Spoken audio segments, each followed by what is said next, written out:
The forcible separation of children from their parents at the U.S. southern border has focused attention on the conditions of the detention of all young immigrants. And now John Yang reports that there are troubling allegations about one facility housing immigrant teens in Virginia.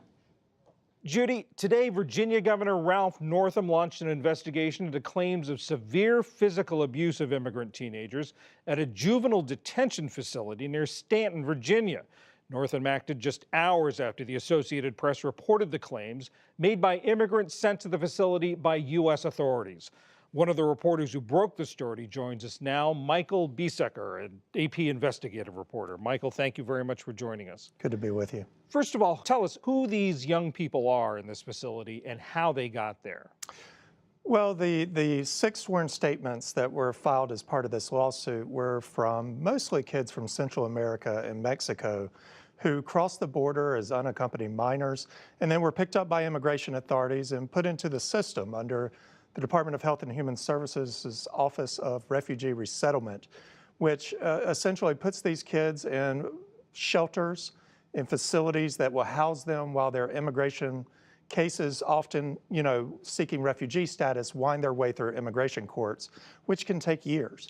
And so these are similar to the children who have been forcibly removed from their parents along the border in the last few weeks, but not the same. This lawsuit was filed before the zero tolerance policy was announced in April, separating parents from their children. However, once those children are in the system now, they are classified as unaccompanied minors and could end up at some of these same facilities, which is why we were looking at them. And these young people were suspected of being gang members? Well, in many cases, they have mental issues that can cause them to act out, have behavioral problems that may have made it difficult for them to acclimate to being in less secure facilities. So what a program manager from this facility in Shenandoah Valley, Virginia, testified to before Congress back in April was that many of the kids that are labeled as being gang members, potentially violent criminals, they get them to the facility, they screen them, and they find out that they may not be gang members, they may not have committed crimes, they may just be young people who have some behavioral issues that need to be treated. And what were the allegations that they made about their treatment? They're pretty severe and consistent between the 6 statements.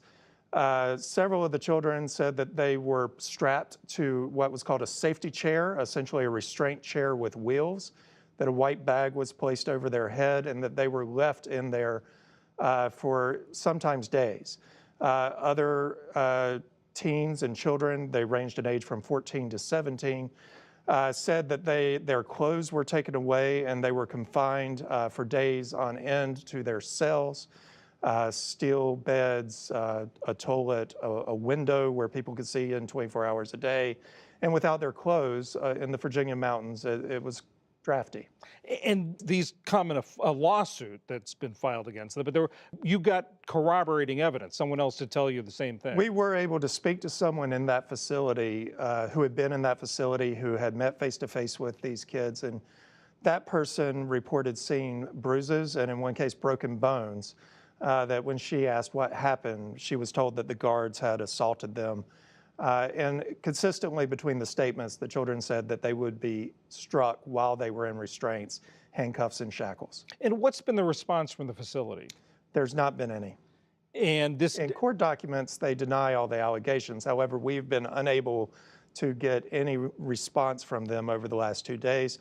Also, the Department of Health and Human Services has yet to respond to our story, and we reached out to them in advance of publication. And as you say, this goes back to the Obama administration, and you did speak to officials who served at that time in the administration. We talked to a top official who oversaw the refugee resettlement program under President Obama, and these allegations range from 2015 to 2018, so a span of years.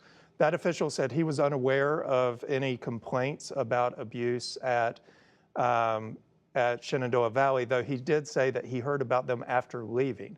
Had he heard about them while he was still in charge, he said he would have investigated them and potentially terminated the contract, the federal contract, that pays approximately more than $4 million a year to house kids there, about 30 at a time. And there's been congressional testimony about this.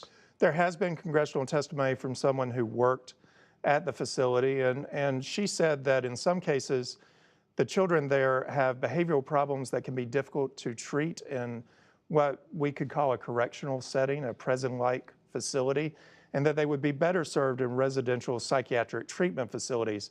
However, those facilities are often hesitant to take a child with a history of behavioral problems or the potential for violence. And you call this a prison-like facility, but these children have not been convicted of any crimes. That is correct. They're housed in the same facility with local juvenile delinquents that have been, either charged or adjudicated with serious crimes. However, they were largely segregated from those mostly white inmates, juvenile inmates. And the Latino kids said that their facility was much more stark. They didn't have access to cushy chairs. They didn't have as good of food. They didn't have access to video game consoles, and some of the perks that were afforded to the mostly white detainees, they said they were deprived of. Michael Beisecker of the Associated Press, thanks so much. Thank you.